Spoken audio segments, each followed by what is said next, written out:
Hello. Okay, hi Shruti. Hi. You guys please continue. I'll set up my things because I just joined in a hurry. Yes, not a problem. I will just be explaining a little bit. So just hang on during the explanation, and then you can go and get. We'll be doing repetitions of the same thing. Even if you have 5 minutes, just hang on, and then you can get your stuff. Okay. And Okay. if possible, just keep your video on because then it just helps me to respond to your visual cues and I don't have to wait for you to speak. Because a lot of time I'm saying something and people are nodding or they're disagreeing, and I can then tell that there is some conversation happening even though it is non-verbal. All right. Yeah, just give me 2 minutes. Okay, so today, part two of making people, I want to address two different things. I'm thinking that both of them are actually very simple for me to explain to you. So we don't need to spend 90 minutes on each of them, but they're both very important. So I would like to show you both. But then it's up to you how much practice you can put in to be able to master that. So, like I explained last week, when we encounter drawing or sketching people, firstly, it's in our head that it's people, and that makes us very nervous. But if we remove that and we just look at the shapes, they're no different from bottles or jars or cups or trees. It's just shapes. They're different shapes which represent people, different shapes that represent other objects. So, over time, I want you to start removing this identity of people as people, and in fact removing identity of any object as itself. What you need to start seeing it as its components as an object that you are going to illustrate. So it is made out of line, color, maybe some texture, maybe some highlights, maybe some shadows. So if there are these five, six things, all you need to do is literally like almost a computer brain say, okay, you want me to make 50 lines. Where do you want me to make them? You want me to start with a horizontal or a vertical? So you're no longer attached to the identity of the object that you're trying to make. Now, because of that, you also disassociate from things that make you perceive the object in a certain manner. Like, for example, if you perceive that glass needs to be made out of a solid material, perception is something that you intellectualize.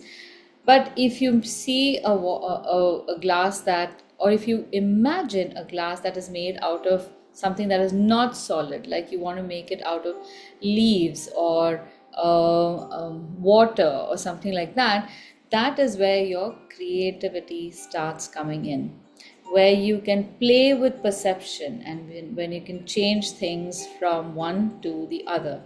Now, in order to get to that level, we are going to start with that kind of play with whatever object we come in front of. And in today's case, it's just going to be people. So, one big problem that we encounter when we're drawing people is when the human form is folded up. When you have somebody who's sitting down, you have a perception that the person is a normal sized person, but what you're actually seeing is very different. You see some of their limbs foreshortened. Foreshortening is when you take something that is long, but you want to project it as if it is in three dimension and it becomes shorter. So my hand right now on screen is really short. It's just about this big. But you can perceive that the hand is a full-sized hand. So when you're drawing this, very often people get very confused that do I just have to draw like circles which are representing the tips of my fingers, and then what happens to my fingers, and how is this hand going to look like a hand? So, this is what happens when you start thinking too much about what you are seeing. If you see that there are four circles, And then each of those circles has some kind of a line that goes and loops up. That is exactly what you have to draw. Your drawing is going to be what your eyes can see. And if you draw it exactly what your eyes can see, your brain will perceive the way it has to be perceived. Okay. So, with this in mind, I want you to try this one exercise. There is a picture of a gentleman wearing a dhoti sitting reading a newspaper. This was one of the pictures that I had sent last week. So we're going to take that and we're going to do a quick pencil sketch of this, but again without erasing. So again, the eraser problem, I will solve it for you. Just don't draw dark lines. Just draw light lines. Those lines can go all over the place, but they're all going to be like scaffolding. They're going to help you to see the line where it should go. So I'll share this picture with you so you know which one I'm speaking about. And I want you to not see this person as a person, but I want you to pay attention to certain lines. Like, what if I were to draw a line from the end of the paper to the elbow, from the head, from the head, through the cane. Well, look at this. Now, his knee has come right at the intersection. I hadn't even intended that. Then from there you can draw a line going towards 8 o'clock on a clock face, because this is 8, this would be 7, this would be 6, right? And over there we draw a line that's horizontal line for the top of the shoe, and then a little bulging line for the bottom. So keep an eye on the nature of the lines, not what it represents, just the nature of the line. You draw that faithfully and you will have translated everything in the picture.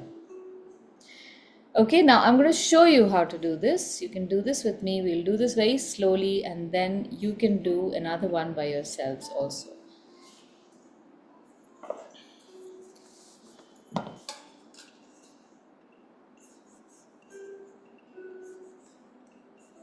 So I'm not sharing the skeletal shape with you, but let's start making those lines. We have a line for the body, maybe something like this.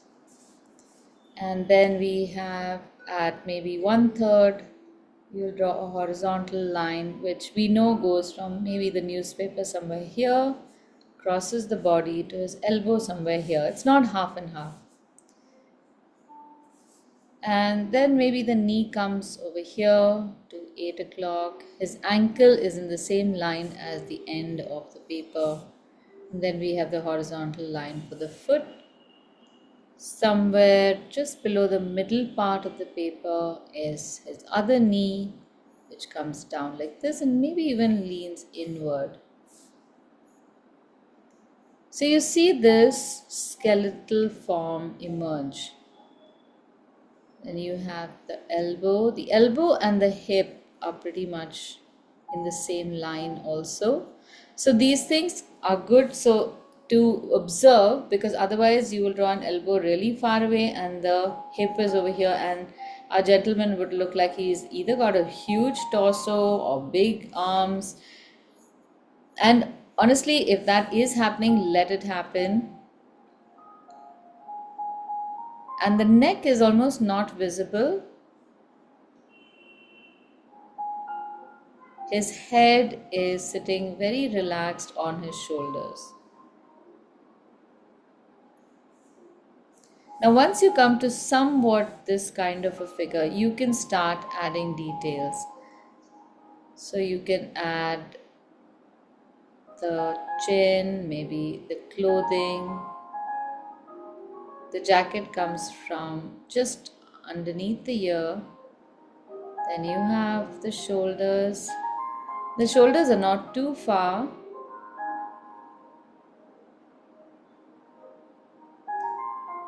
And then remember what I told you about hands. Don't draw the details. Just draw a rectangle shape like that. Leave it. And at this point, you can take a general checkup. Is your newspaper folding somewhere after the knee is?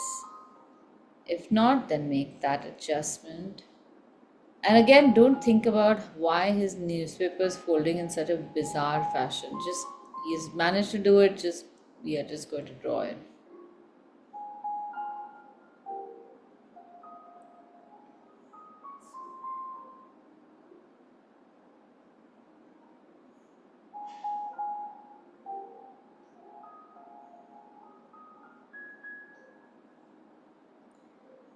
There are lots of creases on the pants, so if you can draw them, do it. Otherwise, just draw the outline, finish off the jacket.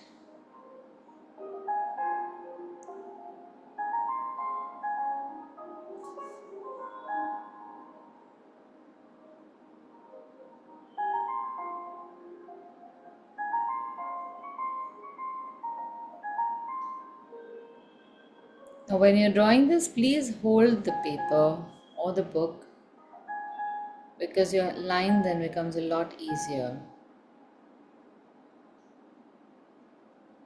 You can just draw an oval shape like that with a slightly flattened top. And for the bottom foot, remember how we had drawn that wedge last week? You can start off with a wedge shape and you'll see that the shoe fits exactly like that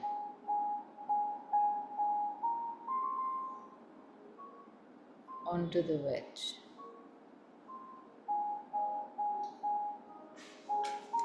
And then of course we have the stool. Even for the stool, just draw the silhouette of the stool. Today we are not drawing furniture, so you can just indicate the stool, that's fine. I haven't drawn his stick either.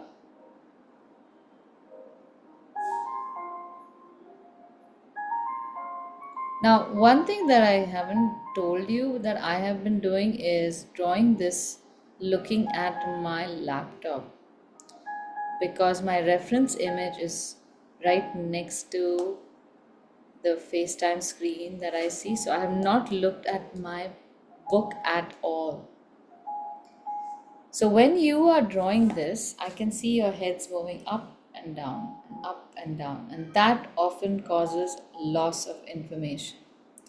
So what I want you to do is sit back in your seats. Hold your books at such an angle that you can see this and the screen where you have your reference image in the same plane. So if you're looking at it on another device like an iPhone or an iPad, keep it in the same plane. If your iPad is upright, hold your book upright. If you're seeing the reference image on your computer screen, keep your book like this. Because as long as your eyes are quickly moving from your reference image to your drawing, you are quickly able to judge if that line you're drawing is in the right place or not. And there is something about peripheral vision also. While you're creating the shape, in your peripheral vision, you will be able to tell whether the shape is turning out right or not.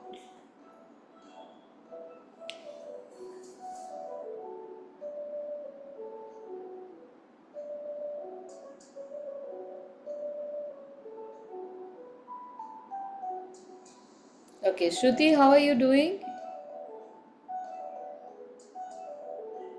I I think I'm getting there. Yeah. Good. Okay, so if you have an issue, feel free to ask me. Um, I mean, at any point, just stop me for clarity, okay? Okay. Then. So, Don't wait for others to ask.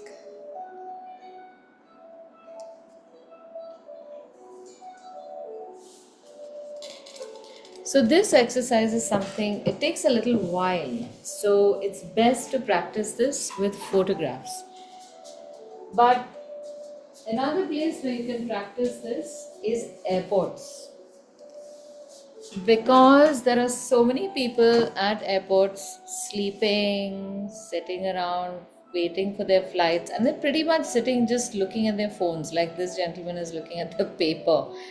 So I have been able to sketch somebody for a good 15 minutes because they just didn't change their posture. I'll just show you some pictures.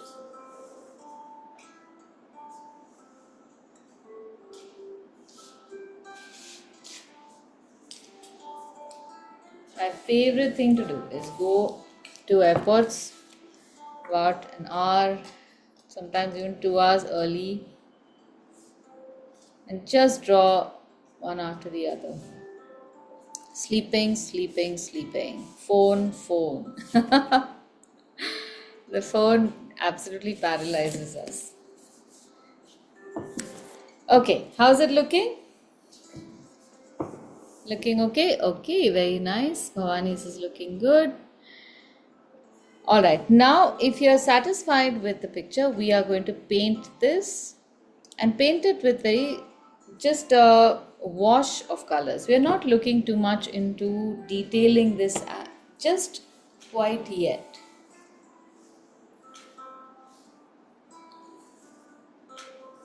So when you're creating washes, use a small or medium brush and not too much paint either. So medium brush, according to me, is anything from 4 to 6. Now this is 7. I don't know where my 4 number is gone. Or a thinner brush will be anywhere from 0 to 2. But ballpark is fine. If your brush has a nice tip, even a 10 number brush is fine. The point is that we don't take too much color. Just hydrate a little bit of paint in your palette. I think ultramarine would be good for his jacket. And just take so much. You don't need too much for this illustration. And we start putting in washes. So we have not made very final lines, hopefully, very finished lines. We are going to finish up our picture with color. And even the color is applied quite casually.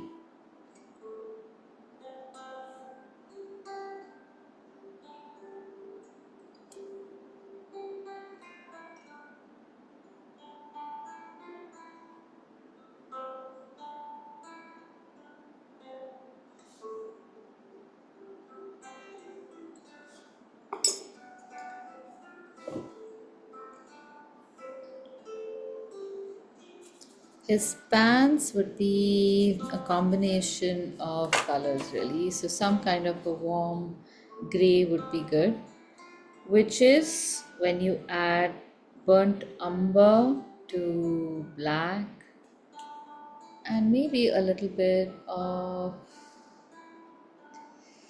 cerulean blue this time to keep it slightly vibrant. So, this is burnt umber, black, and cerulean blue. Now this time there's a highlight on his thigh. So just omit, don't paint that. And if you see the creases, you can also paint only in the creases. Do not bother painting on top of them.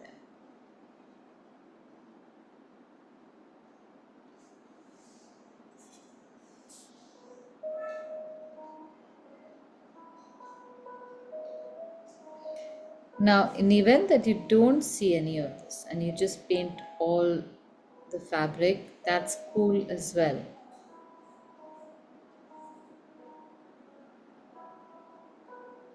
So I'm going to paint the bottom leg completely, not putting any highlights like I have done for the top, so that I can show you how you can make that visible.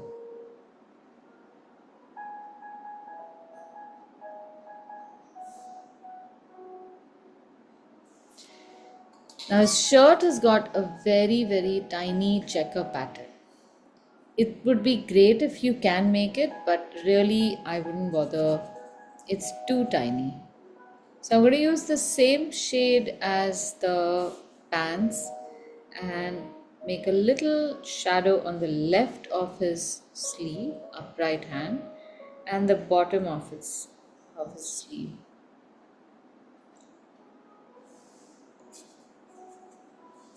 And the same color just below the highlight part of the newspaper, and maybe on the other side with sharper edges.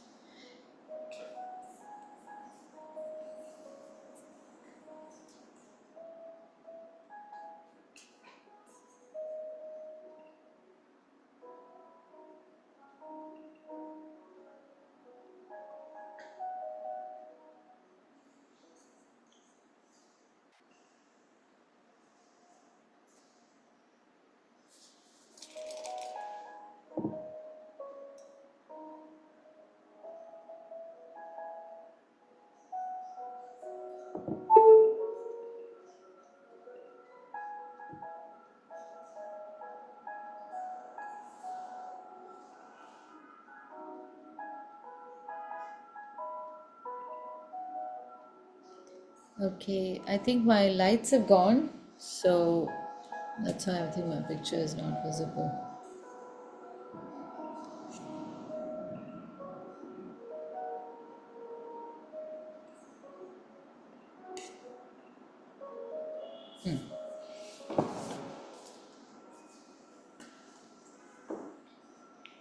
The portions were slightly off, but I think the painting kind of improved it. I Yeah, washed over that. I that's mean, good. mine is not.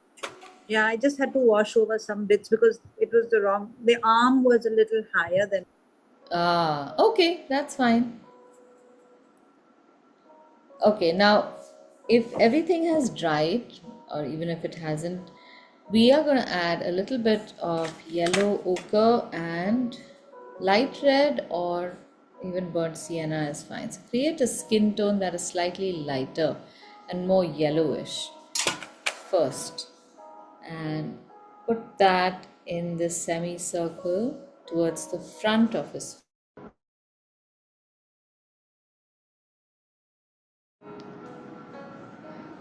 Okay, sorry about that.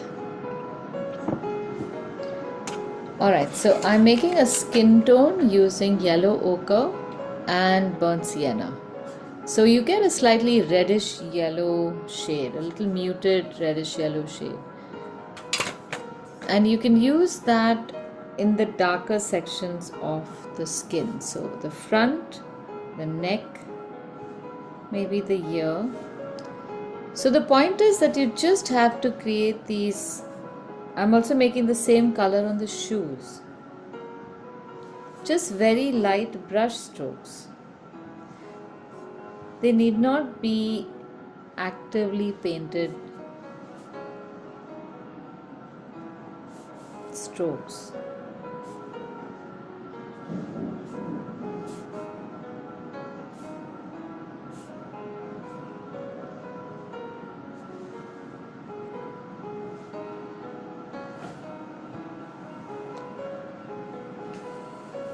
Missed that somebody was at the gate.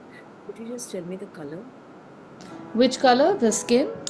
of the skin and the stool and the shoes? Oh, yeah, it is yellow ochre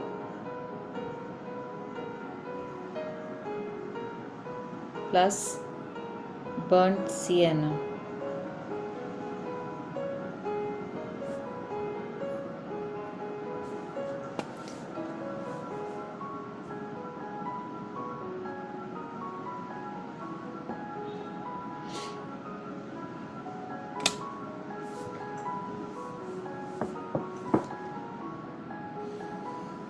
So even if you can do this much, it's pretty good.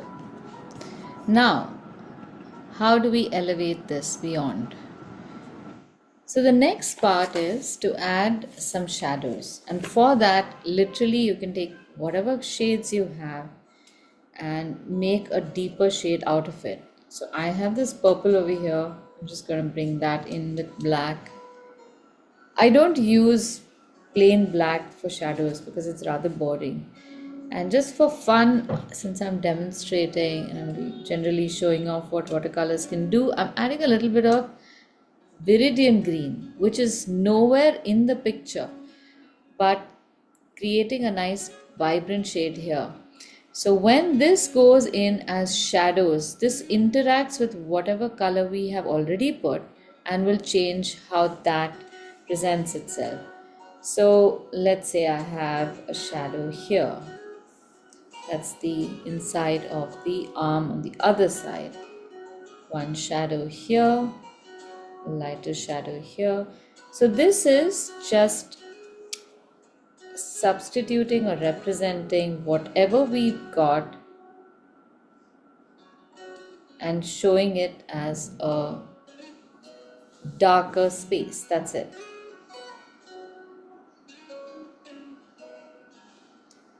And with this color, we can add some details. So you can add maybe this fold that he has on the shirt, even by the arm.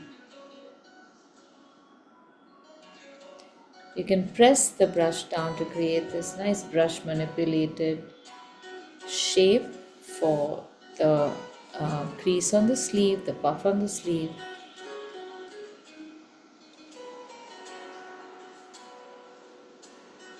And then just make a long stroke like that by pressing the brush to add more shadow to the bottom. So this stroke that I made, the brush manipulated stroke, that works like this. Either you can press the brush down mid stroke, so you can create this really large shape, or you can bring it downward and press like this, so you can create a teardrop shape like so. And where will this come in handy? When I have to make shadows over here.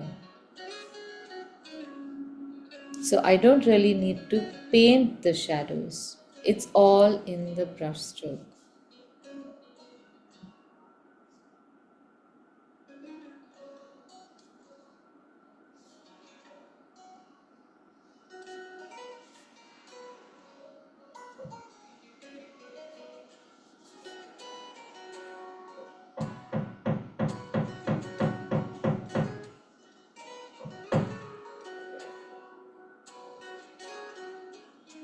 I'm using the same green to give an outline to the pants. Now suppose I change this color halfway. It won't matter, the color of the shadows also.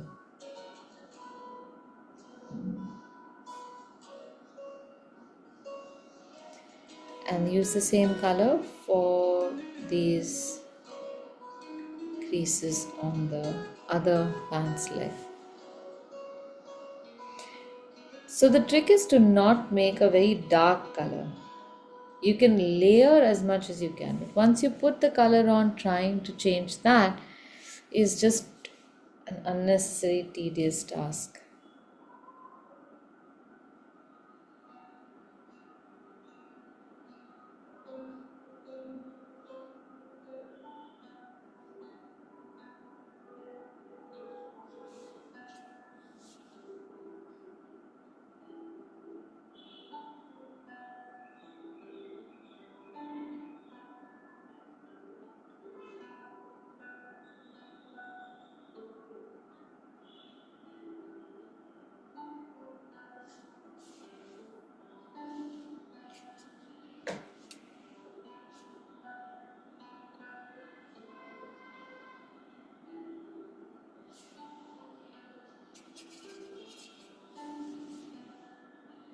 So the deeper you want to make or the more contrast you want to add, the deeper you make the strokes.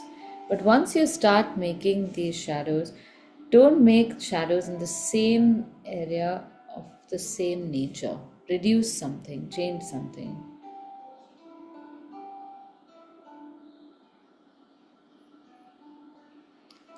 or shadows on his face, and use the same color to give a little body, a structure to the newspaper itself.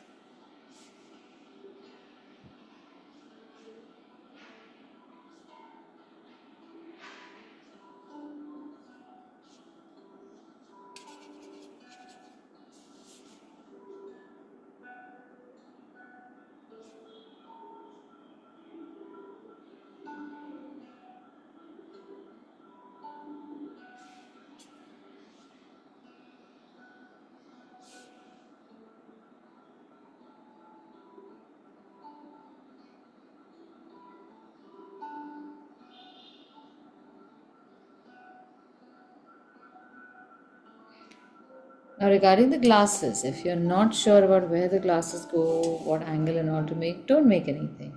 Keep it in pencil and pen. And in order to show that his hair is white, don't paint the hair, just a little silhouette on the back is fine as well.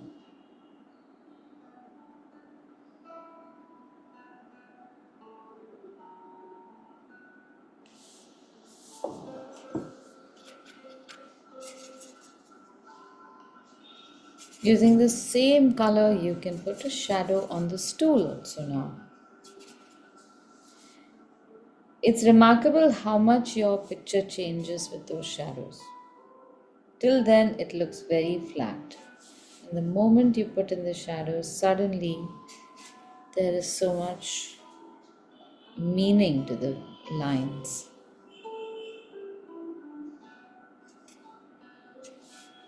So, in the stool, this is again something that we would probably do once there will be some time we will be painting objects. Only one side of the shapes will be shaded.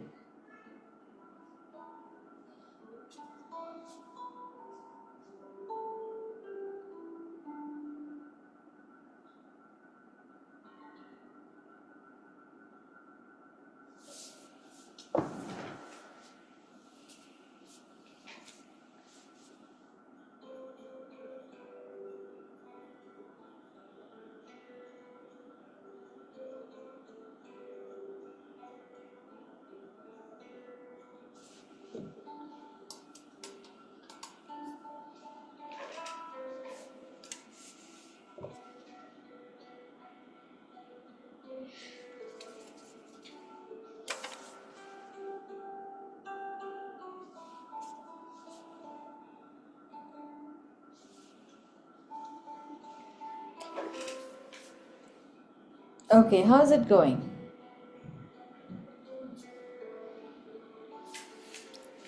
If you are confused, you don't know whether it's going good or bad, if you think you're overdoing it, just take a break. Wait and then see if you need to do anything at all.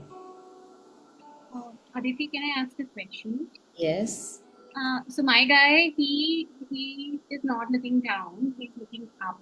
Okay, can I see it? Yeah. So I don't know, like how to go about stuff like that. Mm-hmm. Okay, so can you share a picture on the group? But other than that, forget where he's looking. The rest of it, the proportion is great. That's very nice. Let me share the picture with you. Yeah.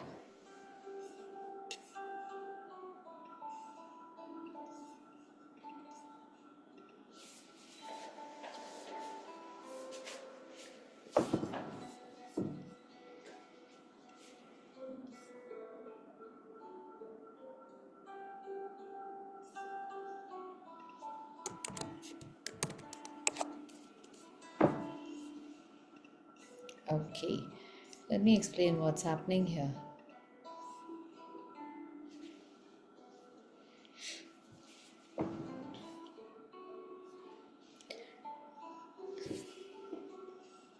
Okay, so your person is looking in the front because everything that you made on the face is facing the front. So if we want to make him look to the side, we have to just move that to the side he is looking to. So you can change the nose to come here. which is where it is in the picture. The glasses come somewhere here.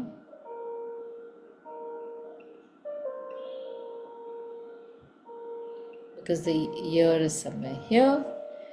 His head might go a little higher like this, and the mouth is almost invisible. So this is the line of his face.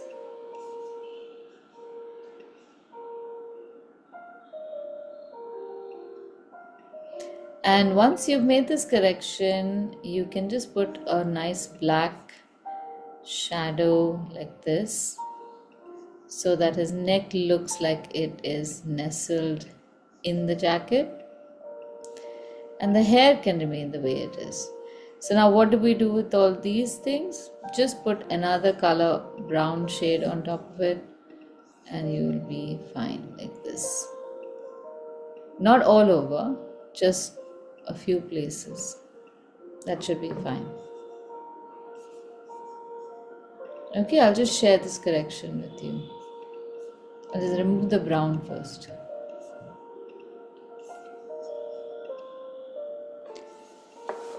Okay, Janita's is also looking nice. Very good.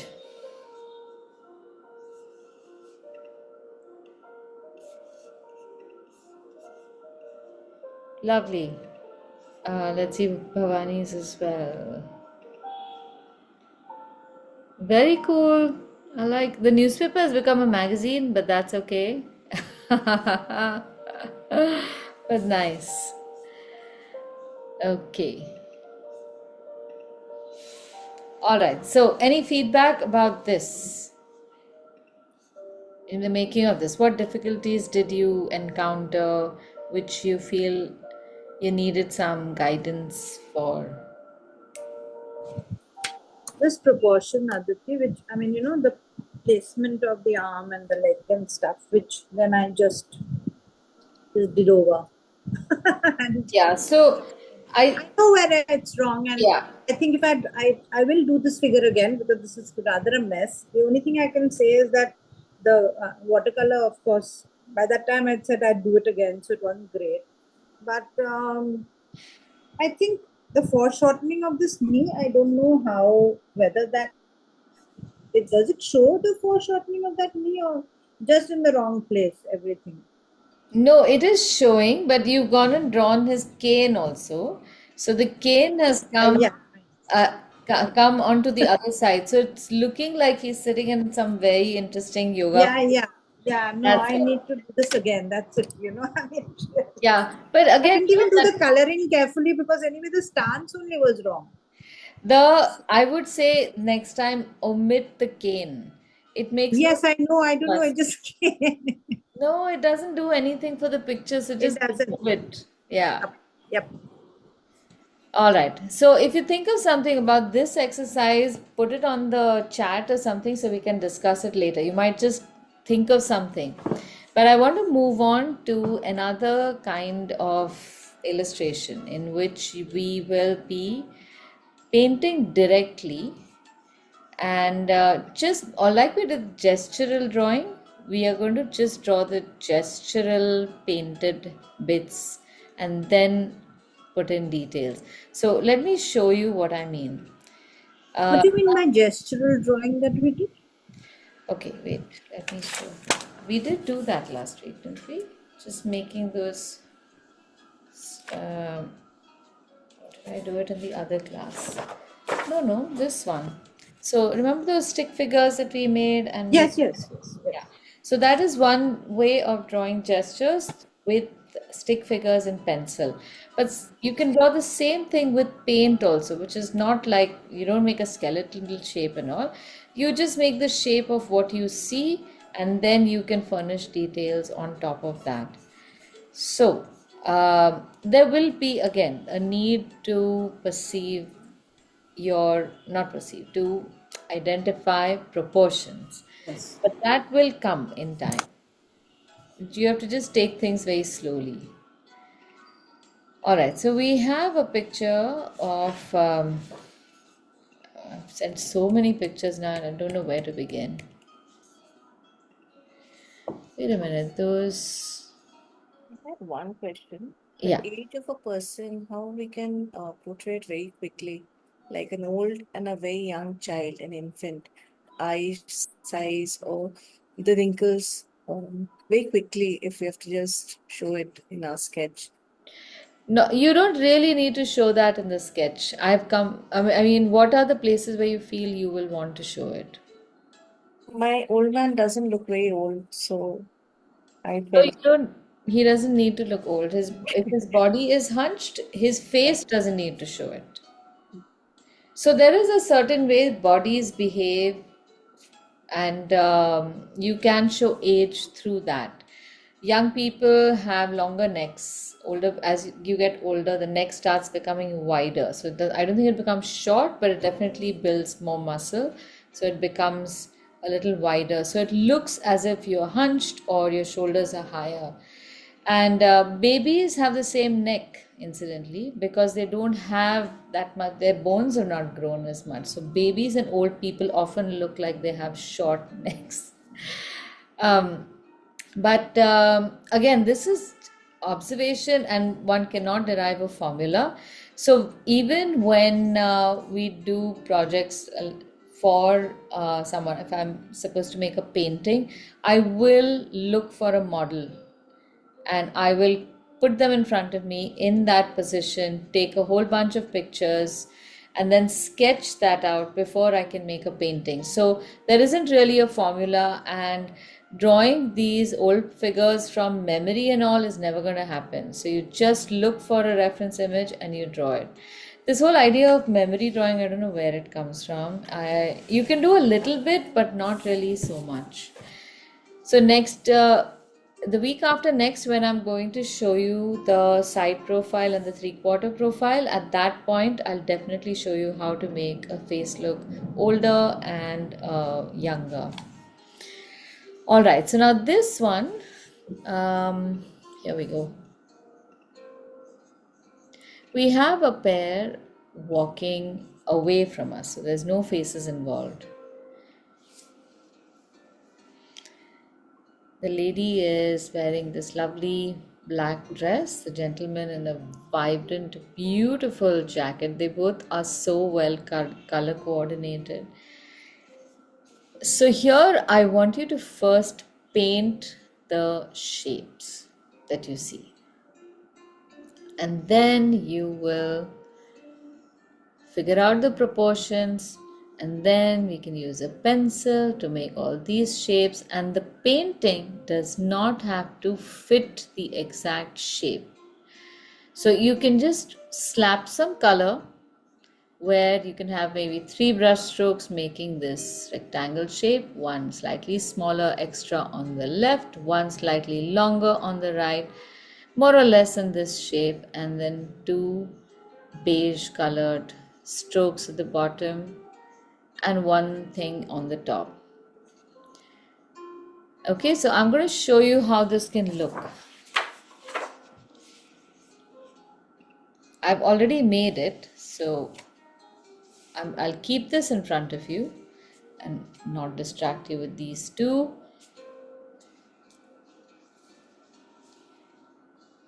So I want you to observe this, look at the original picture, and try and make this. There's maybe 2 different colors, maybe 2 layers, but look at the original picture and just dab some color in the shapes that you see. These are just shapes, they're not people, they're not jackets, they're not dresses, they're not color coordinated, cool senior citizens.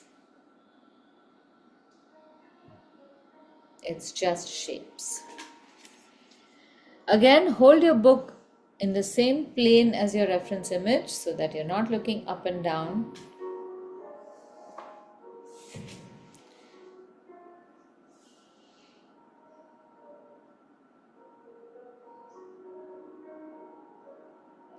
Okay, so Sai's baby is now going to take charge. She wants every time I am attending a class, she wants to come and paint. Look at that. Wonderful. That's Yeah. They make the best pictures. So bindas, most unabashed. Do they want to say hello?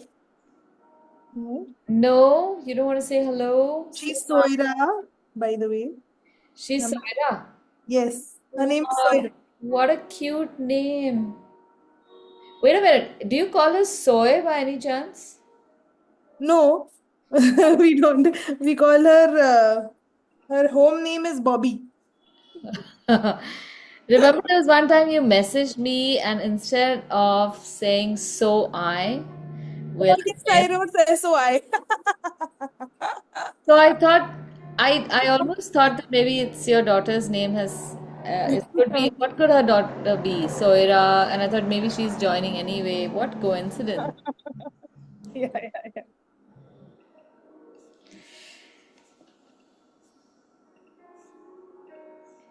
Okay, done. I think those blobs should have been placed by now. बेटी देखो सोइरा.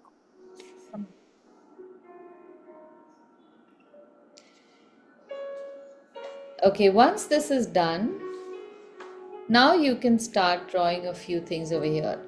And you don't really need to make them too precise also. So just a little line for the hat to complete the hat a little bit. Maybe the straps. I'm just using a pencil this time. So the shading is just going to come from the pencil lines.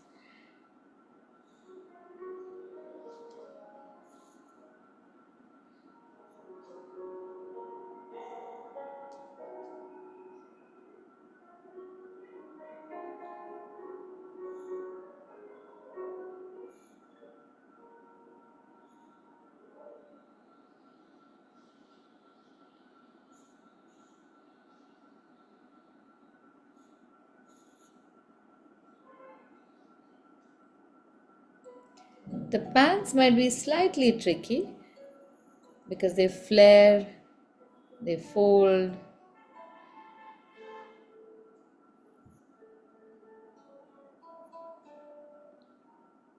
But you can just end them with straight lines. Slightly wobbly straight lines will help. And silhouette of the shoes.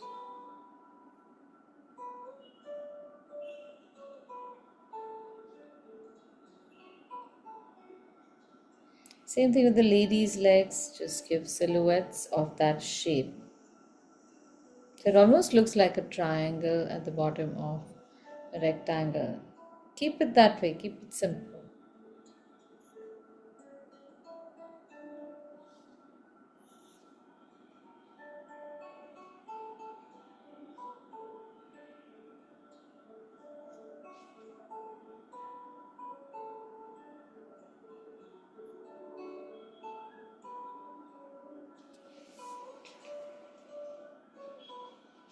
His shoulder's gone too high.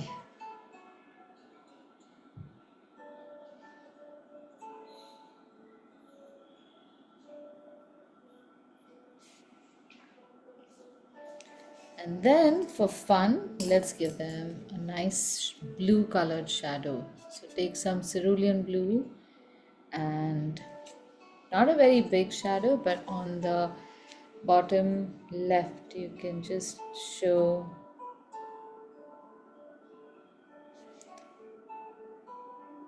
a few, just a patch like this, that's fine.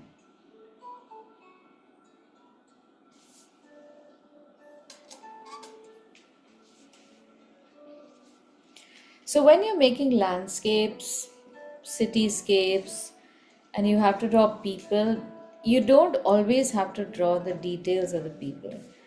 Here's one way of doing it. Here's another way of doing it. This guy also is close to what I did over here, but in all in paint.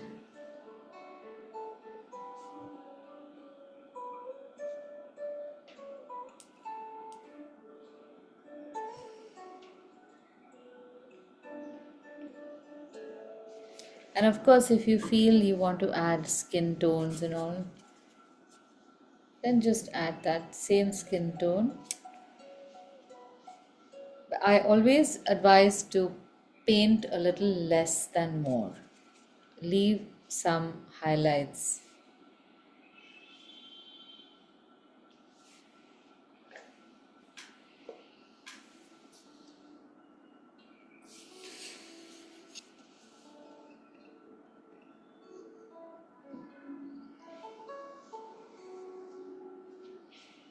Okay, let's do another one. I love these ladies gossiping in the I ocean. love these two. I've been wanting to draw them. Aren't If we they can just get, yeah, the and cutest? to get that, that age, the stance, everything is going to be Yes. great. No, no, don't think of that. No, I mean, it should come if we draw, that no neck that you said, Yeah. and that little bend, and No, Elaine, so look at this. okay, I'm gonna paint this for you over okay. here. Let's see if I can show you. Don't look at the neck and shoulder and anything. Okay. So we've got one stroke strike of say brown that just goes like so.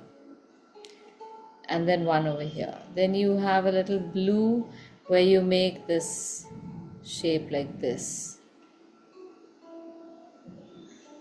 And leave that highlight. Just put a little bit on the left, like this. Paint this whole thing. So you see this blob, right? So that's how you have to address it. You have another slightly darkish blob over here, which comes down into this shape. The body color is just over here. And the rest can all be furnished with pencil. So just look for those blobs. Don't worry about the details. I'll show you myself.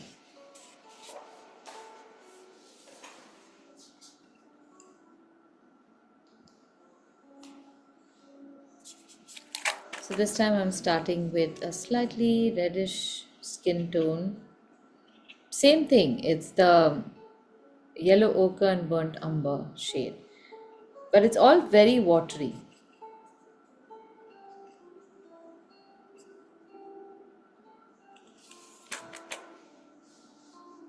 Okay, so we have a triangle like that.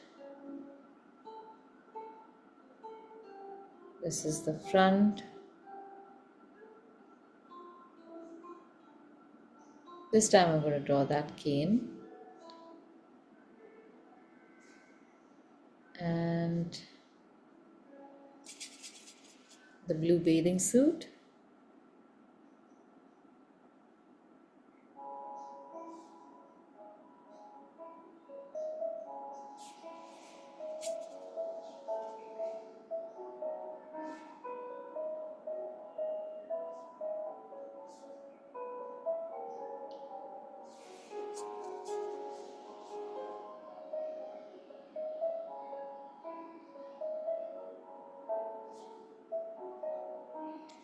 And notice how I'm not really too bothered about the color running into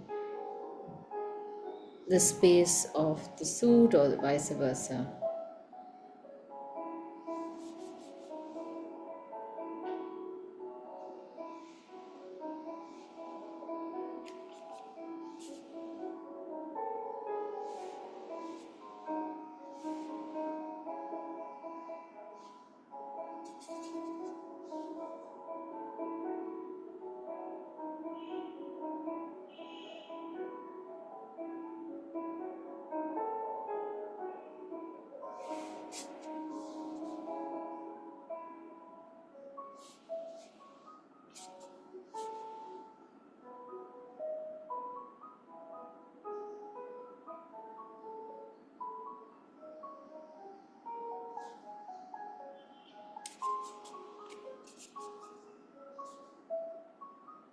This is the line that I was telling you about.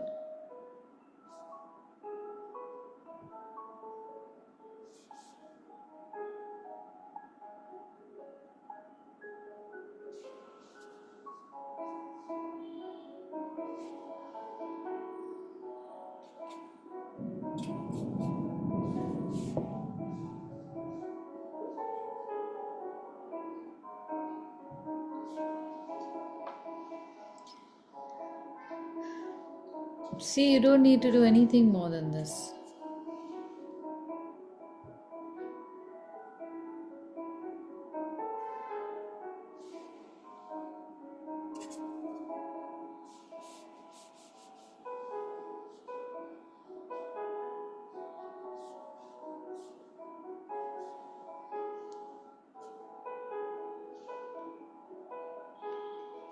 But I can understand the concern.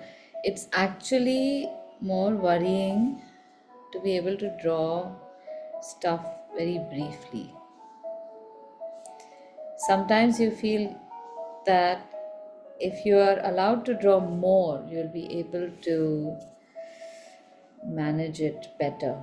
And that is a fact. I'm not saying that this is easy, but this is fast. And when you are working with landscapes or seascapes or urban sketching, especially, you will find that you just don't have time. And people move so fast. So, how are you going to paint them?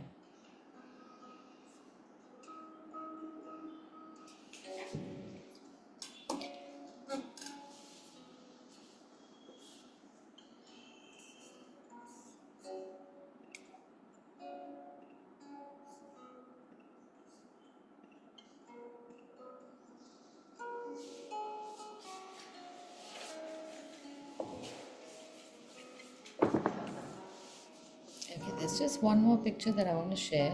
One second, I'm just gonna silence my video for a minute.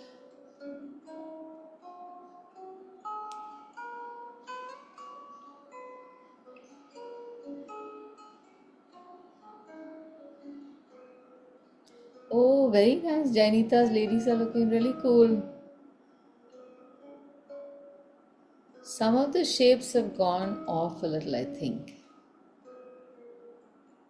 but still looking nice. Oh, Did yes. you put it on the group, Yes, Janita? it's on the group, yeah. So while I'm sharing the other pictures, I saw hers.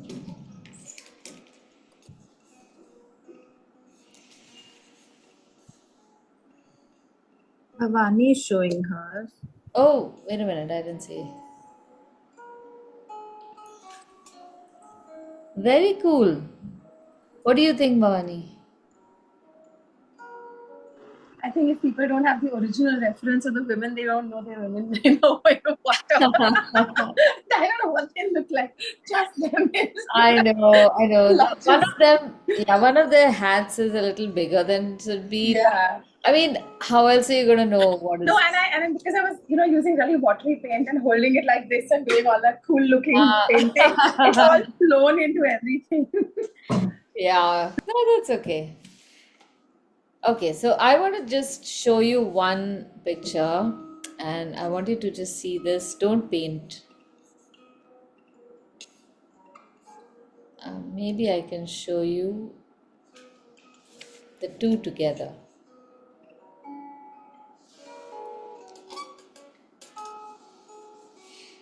Can you see my screen as well? All right. So the picture of this lady is there's hardly any limb that you see. You just see her sari and her walking towards us with a shadow on the left hand side. Now, this can be painted with just silhouettes.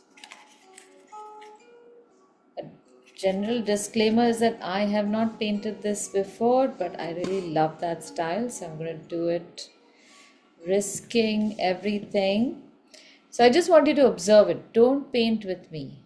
Don't paint because this is a quick motion, and if you miss it, I won't be able to show you again. If it turns out really great, then pakka I won't be able to show it to you again. So I am only following the shape that I see, and I am going to keep all her body in one color. So I'm looking at where her face ends, where her shoulder starts, and create no demarcations at all. So for me, these angles become important.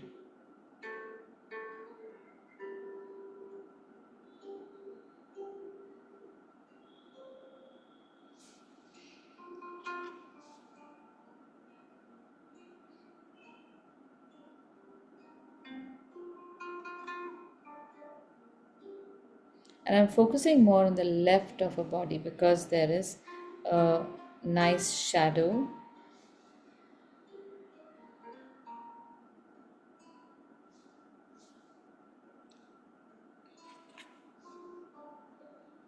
And then for her feet, just blobs like this. So the brief is to not do anything extra. And it's almost impossible to not do anything extra because we're so concerned that it should look like a person, otherwise, it's just some blobs. How does this work as a person? So, this exercise is very good for you to start removing the person. There's no person there, it's a shape. And it doesn't have to look like a person to anybody. You have to know that it is a person. Okay? So I want you to try this out. It's just going to be a blob, even if this is filled up. Let's say if I fill this up.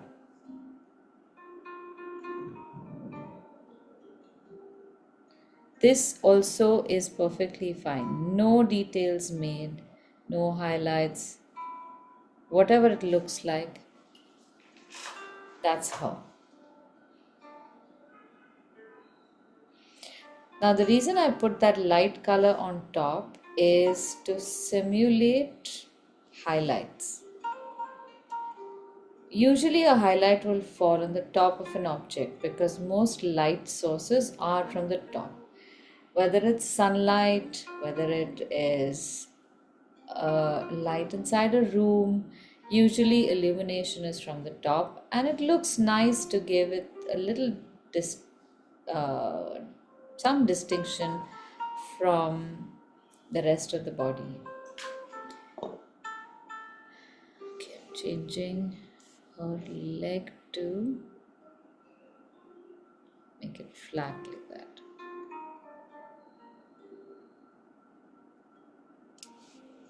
So the exercise that we did right in the beginning, the one with the pencil, is pretty much the same as the lady with the paint.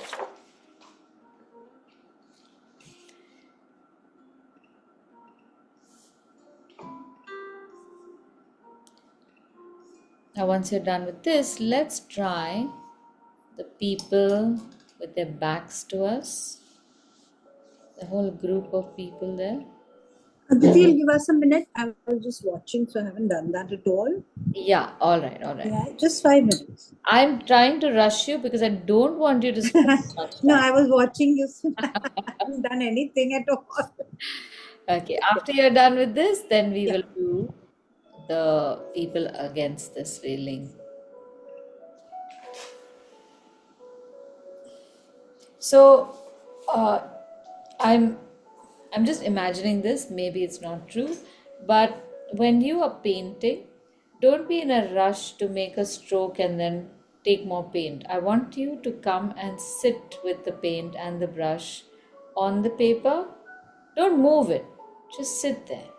Look at where this brush needs to go, and almost as if it were a pencil, move it very deliberately to cover the area as your eye sees it. We are not concerned about patchiness or the color mixing, not mixing, whatever. But this exercise will just help you to stain the paper in the right place with slow, smooth movements rather than take paint and do this, then this. This will fracture your observation.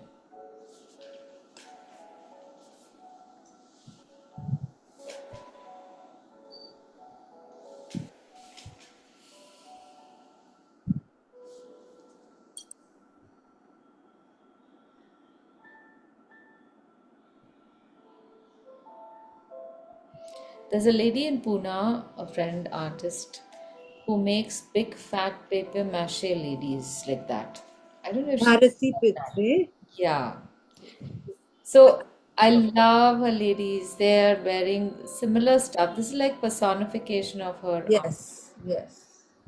And often they're in bathing suits. They're just lying around in like bathtubs or something like that. And taking selfies on the beach. Yeah. The Uh-huh. cutest.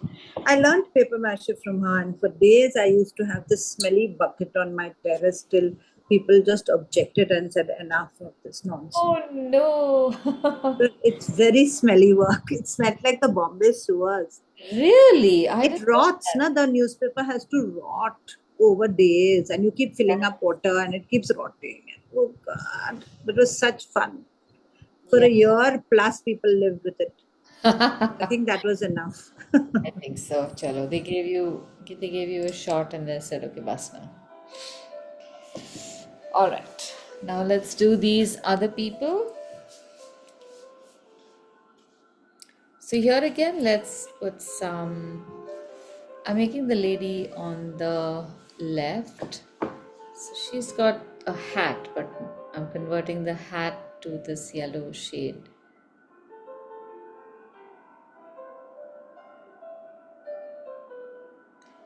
And then everything is a solid object. So ignore the green of a dress. Maybe this time we can make the whole thing green.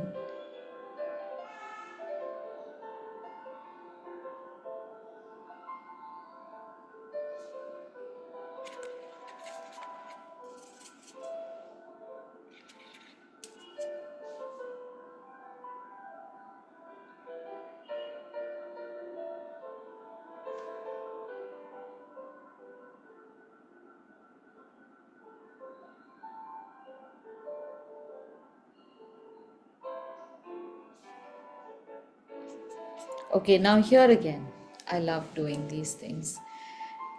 Although the brief is to just make silhouettes, if you're using this green, you can always make the stripes of her dress is so charming and make the design a little more than just a silhouette because it looks nicer. And making stripes within a silhouette is challenging enough.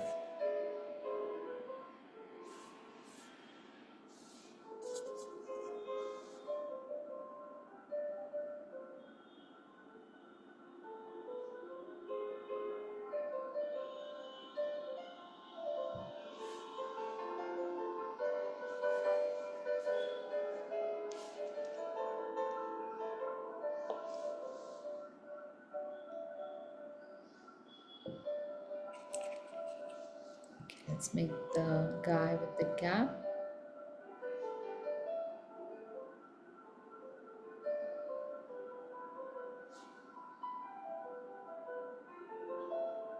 And this fellow now I'm going to just make a dark shape.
If you made one of these figures, then I'll also show you another time pause figure that you can make.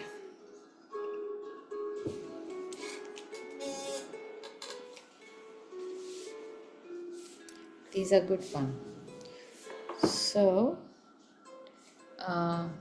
if you can just keep your brushes down for a minute, I want to show you something, and then I feel you're going to say, why didn't you show this to us before? Because then we don't have to bother with any of this nonsense. So start off with something that resembles a color in between your hair and your skin, and making an oval for the head, just an oval like we did the stick figure. Then let's take another paint shade and make a torso, just a rectangle. If you want, you can give it some shape like that, and then maybe hands, and then join the two, and then maybe another color if you want to, and draw one leg like this, like you would draw a stick figure. And then once your figure is done, you can just check for proportions.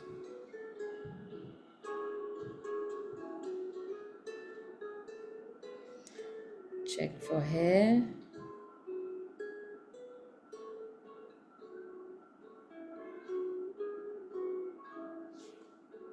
Shoes. And that's it. So this is like painting a stick figure in watercolor. This you can do even without reference. Sometimes you can do it like this. Sometimes if you want to show people in other kinds of movements, the process is the same. Suppose somebody is standing sideways with their hands in their pocket and wearing the same kinds of pants.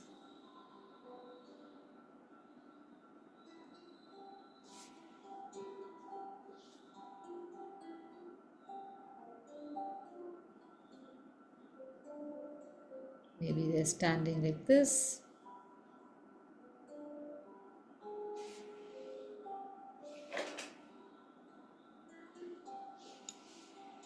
So again, all of this comes from observation. You start with something like this, moving to something like this, then to something like this, and finally you will just be able to make stick figures like these. So which do you think you will start attempting first? It doesn't have to be the same route for everyone. I think the technique that we did for the fat ladies in the water, That's pretty good, no? I like that. It just gives you that shadow, that shade, and then you know what happens with the shade is that it gives you a kind of a freedom to correct. So if it is the wrong proportion, then you can correct that slight blob that you've made or shift it somewhere else, you know, just kind of. Yeah, You it's don't really have to keep it as that arm. You can, you know. correct. So there's a little more leeway. Of course, when I get good at stuff, then this last one is perfect for very quick Yeah. figures. But In here, need the proportions. sorry, in urban sketching, they just make a dot and a line. That's all they do to show I've people. seen architects, you Dot, know, line. pictures. They'll have this whole building and they'll have just a few figures walking down the imaginary road. And the only reason they put them there is for scale. Yes. Just so that you know what the scale of the building is. If you have made a beautiful mall, you need to know how many people you can fit in the mall or the courtyard or whatever. So that's why the people are necessary. For travel sketching also, it helps if you are, say, drawing a marketplace. Because then you want to show a market which has people in it. You will show the shopkeepers. You'll show people buying things. If you don't have people a place like a market looks very desolate.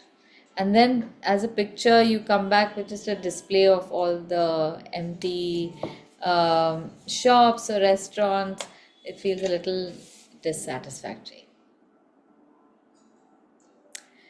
All right, any questions?